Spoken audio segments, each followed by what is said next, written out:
저희가 안타깝게도 총선이 끝나자마자 스위스에서 기본소득 투표를 했어요. 그때 6월 초였는데 시기가 참 안타깝게도 정말 스위스 기본소득에 대한 기사가 많이 나왔거든요. 그러면서 이게 좀만 더 빨리 나왔거나 했으면 이 부식당의 정책이 많이 안될 수 있었을 텐데, 저 같은 경우도 저는 원래 기본소득 활동가였거든요. 그래서 이번에 총선에서 좀 정책 논의를 해보자. 맨날 뭐 공천이나 아니면 뭐 어떤 정당이 어떻게 서로 누구랑 다시 합치고 뭐 깨지고 이런 것만 선거 때 화제가 되는 게 아니라 앞으로 50년, 100년까지 앞으로 우리 사회의 미래를 같이 얘기할 수 있는 그런 논의의 장이 되어야 하잖아요. 사실 선거가. 그렇게 되지 못했던 것 같아요. 이번에도. 그런 안타까움을 가지고 앞으로 기본소득을 뿐만 아니라 다른 정책들 계속 논의될 수 있는 그런 목표를 다시 가지게 됐습니다.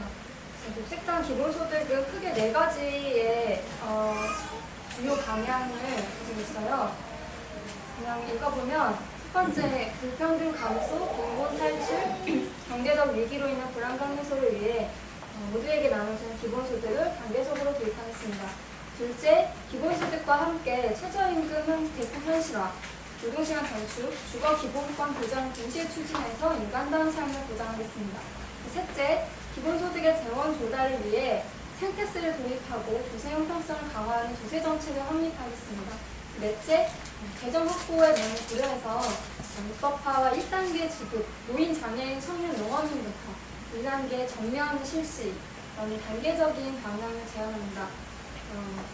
이렇게 녹색당의 기본소득 크게 4가지 방향을 가지고 있는데요.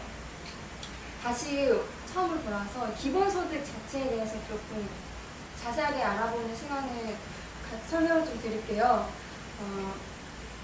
이 딱 한 문장이에요. 자산심사나 노동요구 없이 모든 사회 구성원 각자에게 국가 혹은 사회 공동체가 정기적으로 지급하는 소득. 쉽게 말하면 묻지도 따지지도 않고 최소한 생활을 할 수 있게 보장하는 돈, 이런 걸 할 수도 있겠는데요. 제가 굳이 이 문장을 가져온 이유는 각각이 우리가 생각해보고 토론해볼 만한 내용들을 담고 있기 때문이에요. 첫 번째가 자산심사나 노동요구 없이, 이 부분은 이제 무조건성, 보편성을 의미한다고 얘기하는데요. 누가 돈이 얼마나 있는지, 얼마나 가난한지, 얼마나 부자인지 조사하지 않아요. 그게 조건이 아니에요. 그리고 지금 무슨 일을 하고 있는지, 앞으로 아니면 일을 할 의지가 있는지, 보통 국제 고용보적은 그렇잖아요. 지금 일을 하고 있는지 안 하고 있는지, 하면 얼마를 버는지, 그래서 그 소득이 어느 정도 이하면 최저 생계비에 미달하면 좀 더 돈을 준다거나, 혹은 지금 일을 하고 있진 않지만 국가가 봤을 때 우리 사회의 비극적인 일들이 그렇잖아요. 그러니까 세모의 사건이나 다 결국 일을 할 능력이 있어 보인다 라고 국가가 판단을 하는 거예요. 그러면 일을 할 수 있는 사람과 할 수 없는 사람을 나눠서 일을 할 수 있는 사람을 대상으로만 지금 복지가 거의 일을 앞으로 하겠다 증명해야 돼요. 계속 면접을 계속 내가 봤다, 혹은 자격증 시험에 지금 응시를 했다, 붙었나 떨어졌나 보다 응시를 했다, 노동 의사가 어느 정도 있는지를 계속 증명을 해야 돼요. 그런 걸 요구하지 않고요. 두 번째, 모든 사회 구성원 각자에게 부분이에요. 기존의 복지제도는 보통 이제 가구 단위가 가장 기본 단위예요. 그래서 4인 가구, 또 거기서 또 하나의 전제는 아빠가 생계 부양자, 가장으로서 가족의 생계를 책임진다.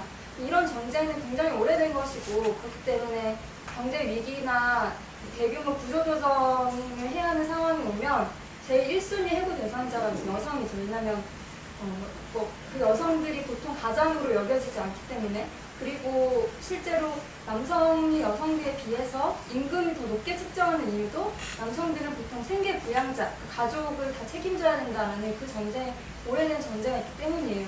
근데 그런 것을 그것과 정말 다른 거죠. 각 개개인에게 주는 것이고, 성별뿐만 아니라 나이에 나이와 상관없이 모든 개인에게 똑같이 준다는 것이에요. 그렇기 때문에 뭐 가족 구성도 굉장히 다양해질 수 있겠죠. 지금 앞으로 미래에 우리가 뭐 아빠와 뭐 엄마와 자녀로 이루어진 그런 가족 구성보다 정말 뭐 어떻게 보면 공동체라고 이야기할 수 있는 뭐 친구들끼리 같이 살 수도 있고 정말 다양한 가족 구성이 생길 수 있을 것 같아요. 세 번째, 국가 혹은 사회 공동체라고 표현하는데요. 이제 혹은 사회 공동체, 포괄적으로는 사회 공동체라고 이야기해요. 그러니까 반드시 국가가 준다는 꼭 반드시 국가의 필요는 없는 거예요. 물론 지금 현실적으로 가장 자원을 많이 가지고 있고 그 자원을 배분할 권력을 가지고 있는 주체가 국가인 것은 맞는데요. 이 규모에 따라서 지방자치단체가 시행할 수도 있어요. 뭐 성남시 성남배당처럼 혹은 초국가적 기구일 수도 있어요. 지금 논의되고 있는 뭐 유럽연합에서 기본소득 운동을 하시던 분들 유럽연합 자체에 이제 요구한 적도 있고 그렇거든요. 혹은 정말 글로벌 기본소득을 논의하는 쪽에서는 꼭 유엔이 아니더라도 다른 기본소득을 위해서 같이 얘기할 수 있는 초국적 기구가 필요하다는 지금 그런 제안들도 나오고 있어요. 그래서 국가가 시혜적으로 누군가에게 내려주는 돈 이런 게 아닌 거예요. 당연히 받아야 되는 권리로서 서로 보장해주는 것이죠. 주는 사람과 받는 사람 간에 어떤 위계가 있는 돈이 아니라는 거예요. 정기적으로 지급하는 소득, 그러니까 소득이라 하면 현금으로 지급한다는 건데요. 어떤 물건을 우리가 각자 살아가면서 최소한 우리가 삶에 꼭 필요한 물건이라는 게 리스트를 만들 수가 없어요. 누군가 국가가 특히 국가나 아니면 몇몇 소수의 사람들이 그걸 정하는 건 쉽지가 않죠. 사람마다 욕구도 다르고 또 생활하는 방식도 다르고 사는 것도 다르고 모두 그렇기 때문에 이 현금 지급이라는 것은 개개인의 선택의 자유를 늘려줄 수 있다는 장점을 갖고 있어요. 그래서 이것을 통해서 단순히 자유만을 늘리기보다는 이 돈을 내가 어떻게 쓸 것인가, 내가 쓴 것에 대해서 스스로 책임을 질 수밖에 없어요. 나의 기본소득에 대해서 자유와 책임을 동시에 보장 필요한 것이죠.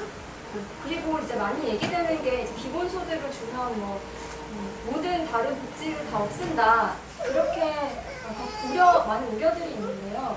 현재 논의되고 있는 기본소득 아니고 대체로 의료보험, 교육, 또 주거 이런 여러 기타 사회 안전망과 같이 상호 보완적으로 이야기되고 오히려 그랬을 때 사회 공동성을 더 확보하는 방향으로 기본소득이 도입될 수 있다는 점을 말씀드리고 싶어요.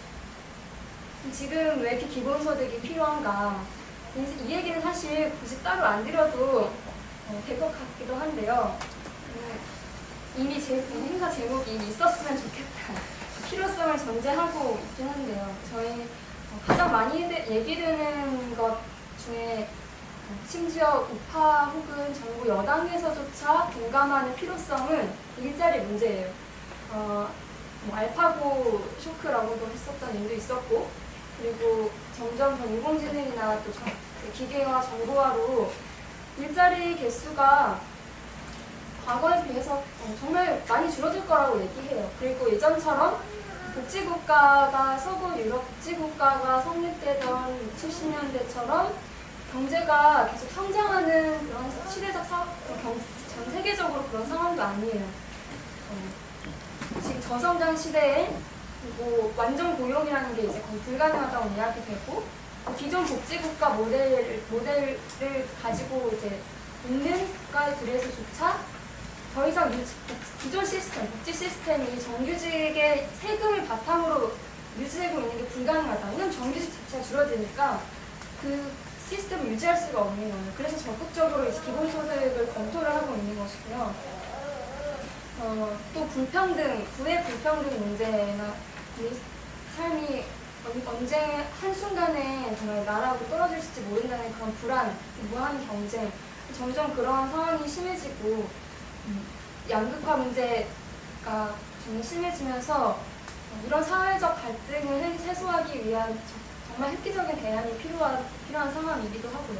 그리고 또 생태 위기, 기후변화, 이렇게 인류 전체가 맞닥뜨리고 있는 그런 전 지구적인 문제를 해소하기 위한 대안이 필요하거든요. 기본소득이 어떻게 생태 문제를 해결할 수 있냐, 이것도 이따가 이제 재원 이런 부분에서 말씀을 드릴게요. 그런데 그러면 왜 우리가 기본소득을 다들 근거가 뭐냐, 필요한 건 알겠는데 우리한테 기본소득을 우리가 요구할 수 있는 근거가 뭘까? 크게 저는 세 가지를 얘기하는데요. 첫 번째가 기본소득은 시민 배당이다. 배당이라고 얘기하면 모든 사람이 자기가 회사에서 얘기하면 한 주주가 되는 거죠. 그러니까 모든 사람이 주주인 거예요, 이 사회에. 이 피터 반스라는 사람이 쓴 책이 최근에 지금 번역돼서 하승수 연장님이 해제도 쓰고 한 책 제목이 시민 배당이에요. 그 책에 이런 게 나와요. 재분배가 아니다. 기본소득은 재분배가 아니라 분배다. 그러니까 누군가의 나의 몫이 아닌 다른 누군가의 몫을 세금으로 걷어서 나눠주는 그런 것이 그 재분배가 아니라 당연히 지금 이 사회에서 만들어지는 공유제를 통해서 발생하는 부를 1차적으로 분배하는 것이다. 그래서 이건 굉장히 적극적인 의미로 본래 내 몫을 받는 것, 우리가 좀 당연하게 생각할 필요가 있는 거예요.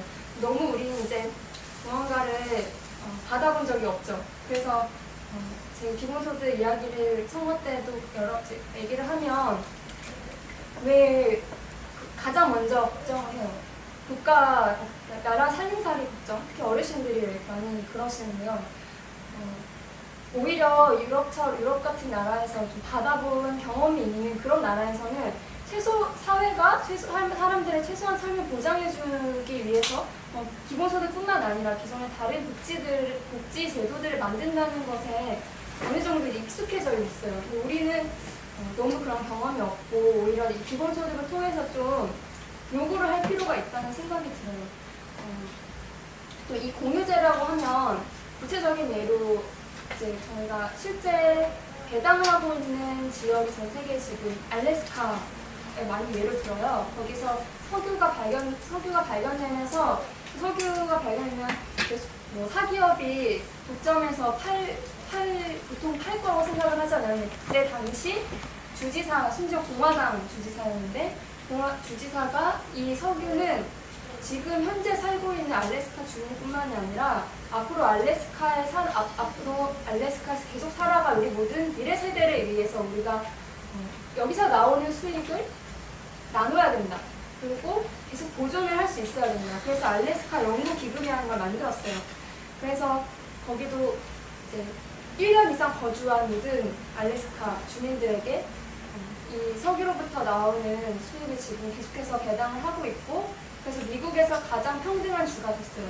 다른 미국의 여러 주들은 이제 계속해서 불평등이 심화되는 흐름을 보였다면 이 알래스카는 점점 그 불평등이 줄어드는 구조를 만들어 놓은 거죠.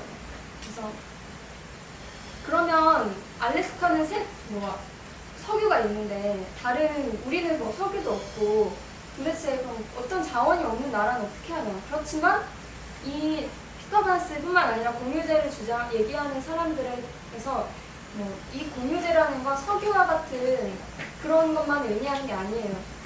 우리가 지금 미세먼지 때문에 굉장히 고통받잖아요. 맑은 공기, 우리의 공기 혹은 지금 상다수 제주도에서 나오는 물로 만들지만 상다수가 독점하고 있어요, 회사가. 그래서 조금의 세금을 내긴 하지만 그 물, 그리고 심지어 우리 쓰는 인터넷 선 있잖아요. 사실은 한 기업이 이렇게 깔아놓은 게 아니에요. 그냥 사회 인프라로 만들어 놓는 거예요. 그리고 가장 많이 재원의 확보 가능성을 가지고 있는 건 땅이에요. 토지에서 나오는 인류는 그 사람이 특별한 노력을 해서 땅값이 오른다거나 하지 않죠. 오히려 그 동네에 함께 살고 있는 사람들이 요즘 문제가 많이 되는 젠트리피케이션 같은 경우도 그 지역에 살아가는 사람들이 가치를 모셔놓고 가치를 함께 만드는 사회적인 부인 것이죠. 근데 그것을 소수의 사람들, 소수의 기업을 국정하는 것은 정당하지 않다. 그래서 이것을 어떻게 이 초과 이윤의 사회가 나눠서 모든 시민들에게 다시 개방을 할 것인가. 기본소득이라는 정책을 통해서, 제도를 통해서 가능할 것이라는 거죠. 두 번째는 일의 의미예요. 그러니까 일하지 않으면 먹지도 말라. 이런 오래된 또 말이 있죠. 일이 무엇인가? 일이라는 게 아주 오래전에는 직업이라는 것에 의미가 없었어요. 모든 사람이 일을 하고 있었죠. 그런데 어느 순간부터 우리가 누군가에 고용돼서, 회사에 고용돼서 거기서부터 월급을 받는 그런 일만 이제 나는 일을 하고 있다라는 의미로 굉장히 축소됐어요. 그런데 우리 주위를 살펴보면 임금을 받지 않더라도, 그러니까 회사나 어떤 고용주로부터 임금을 받지 않더라도 굉장히 다양한 일이 있고 사회적으로 가치 있는 일이 있고 그 일들을 존중해 줄 수 있는 의미가 될 수 있어요. 기본소득이. 그 일도 계속해서 시대에 따라서 또 변해왔잖아요. 앞으로 미래에 나오는 어떤 미래에 생겨날 일, 지금 우리가 당장은 지역에서, 예를 들면 지역의 일거리들을 만들어서 먹고 살거나 동네에서 같이 생활하거나 하는 것이 단기적인 소득을 주지 않는 경우가 많죠. 근데 그런 사회적으로 가치 있는 일들이 자리를 잡으면서 또 좀 소박하지만 함께 좀 어울려 살고 싶은 사람들도 살아갈 수 있는 그런 기빈 언덕을 만들어줄 수 있다는 것입니다. 그래서 특히 이제 그런 얘기가 하나 있는데 제가 얼마 전에도 이제 성남시 청년배당 모니터링을 하려고 성남시 주민센터에 가가지고 하루 종일 앉아 있었어요. 근데 어르신들이 굉장히 이제 많이 지나다니시는데 저한테 이제 청년배당에 대한 문제 제기를 계속 하시더라고요. 그래서 제가 이제 청년배당 이렇게 글씨 써놓고 앞에 앉아 있으니까 그 중에 한 가지 이야기가 물고기 잡는 방법을 가르쳐줘야지 왜 물고기를 주냐는 거예요. 근데 제가 답을 할 새도 없이 가버리셨지만 저는 물고기 얘기가 나오면 항상 이렇게 묻고 싶어요. 일단은 바다에 더 이상 물고기가 없다. 지금 이 시대에는 이미 물고기가 있더라도 소수의 사람들에게 투입돼 있고 물고기를 우리가 이미 그동안 너무 많이 잡았기 때문에 이게 생태주의적인 이제 생각이 반영되는 것이기도 하죠. 더 이상 물고기를 더 이상 잡으면 안 되는 일을 너무 많이 했어요. 그리고 물고기 잡는 방법을 배운다고 쳐도 방법을 배우는 동안에 먹고 살 수 있게 해줘야 되는 거예요. 최소한 그것을 보장해주면서 일을 할 수 있는 하는 방법을 가르쳐주거나 할 수 있는 거죠. 그리고 지금 이미 물고기 잡는 방법은 충분해요. 정부가 내놓는 여러 가지 정책들 다 물고기 잡는 방법에 관한 것들이거든요. 근데 그게 효과가 내지 못하고 이 시대의 상황에 맞지도 않고 그런 이제 점들이 있죠. 세 번째 마지막으로 이제 기본소득이 단지 하나의 복지 정책이나 사회 정책으로만 이야기되는 것을 넘어서 우리가 인권과 시민권의 측면에서 생각해 볼 수 있다는 점이에요. 기본소득 운동을 오래 해온 분들이 이렇게 얘기해요. 19세기의 노예 해방, 20세기의 보편 참정권, 그러니까 모든 사람이 재산과 성별에 상관없이 1인 1표를 행사할 수 있게 된 보편 참정권, 그리고 이제 21세기의 세계사적 과제가 이 기본소득 도입이다. 그래서 정치적 보편 참정권이 정치적 시민권을 획득하는 것이었다면 기본소득은 경제적 시민권을 획득하는 것이다. 그래서 우리가 노예 해방이나 참정권 정치를 단지 복지정책이라고 얘기하지는 않잖아요. 인간을 억압으로부터 해방해오기 위한 역사적인 시도라고 적극적으로 평가를 하는 것이죠. 그리고 자유의 측면에서도 이 필리파 파레이스라는 분은 유럽 벨기에의 연구자인데 기본소득의 개념을 좀 학문적으로 정립을 시킨 철학자예요. 진정한 자유에 대해서 이야기를 하면서 우리가 원하는 것을 할 수 있는 그냥 선언이나 혹은 권리뿐만 아니라 실제로 그걸 실현할 수 있는 수단을 보장을 해줘야 된다. 그래서 우리가 정말 지금 자유로운가? 그러니까 우리가 원하는 삶을 내가 어떻게 살고 싶은지, 살아갈 수 있는 실제 자유가 우리에게 있는지 그렇게 물어봤을 때 우리 슈퍼마켓에 가서 요것 3가지 우유 중에서 내가 좋아하는 무슨 우유를 산다, 이 자유밖에 사실 없는 게 아니냐. 그러니까 그런 슈퍼마켓에서의 자유를 넘어서 원하는 삶을 살아갈 수 있는 자유를 보장을 하자, 이렇게 주장을 하고요. 또 캐럴 페이트만이라는 미국의 페미니스트 정치학자인데 온전한 시민권에 대해서 얘기해요. 아까 처음에 얘기 들었던 것처럼 개인에게 지급되는 기본소득은 우리가 1인 1표의 참정권만으로는 보장하지 못했던 강제적 시민권, 특히 여성들에게도 좋다, 소수자들에게 도움이 될 것이다. 그래서 시민이라는 것의 뜻이 처음에 고대 그리스 생각해보면 모든 사람이 시민으로 인정받지 않았어요. 노예나 여성, 그리고 외국인은 시민으로 인정받지 못했고 투표권도 없었고 정치에 참여할 수 없었어요. 근데 그렇게 역사적으로 이 시민이라는 것도 계속 의미가 변해왔고 확장해온 역사를 가지고 있는데요. 그러니까 이 기본소득을 이야기하면서 이 시민권에 대해서 고민하지 않을 수 없는 거죠. 그래서 기본소득을 국민에게만 줄 것인가? 그러면 국적을 가진 사람에게만 줄 것인가? 아니면 알래스카나 혹은 기본소득을 제도화한 법안을 만든 많은 곳에서처럼 거주 기간을 기준으로 줄 것인가? 지금 스위스에서 기본소득 투표가 통과되지 반대가 높게 나왔던 이유라고 평가되는 것 중에 하나는 유럽 전역은 지금 이제 이민 정책에 대한 긴장이나 갈등이 지금 굉장히 심각하잖아요. 이민자들이 다 몰려올 것이다. 우리나라에 기본소득이 도입되면 유럽 전역의 이민자들이 다 이쪽 스위스로 올 수 있다는 그 어떤 막연한 공포 아닐 수도 있죠. 실제 그럴 가능성도 있어요.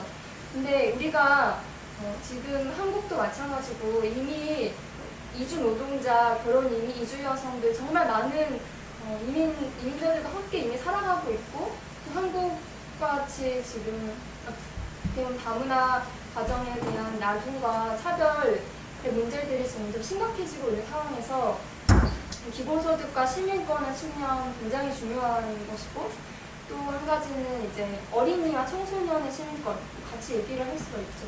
그래서 시민권의 측면에서 기본소득을 같이 생각하는 게 중요한 얘기를 드리고 싶고요.